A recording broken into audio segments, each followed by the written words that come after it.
বাবারে, আমি চলে আসলাম ডাইভর নিতে। সবাই নাকি একটা ডায়মন্ড পাচ্ছে। হচ্ছে না দুনা বান্তি।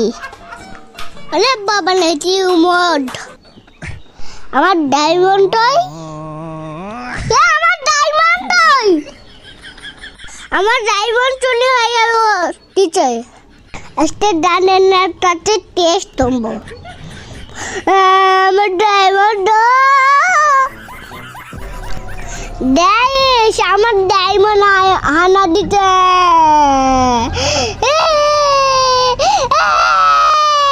আমি টেমবো না। আমার সাথে কেন মেটা হইল? একটা ছাড়া একটা ড্রাম ফ্যান নাই কেন? একটা ড্রাম ফ্যান থেকে আমার দিয়ে করতো সালাম তোফান। তোমাদের মধ্যে লাটি মাটি টোনো মিটে আবার দু হবে।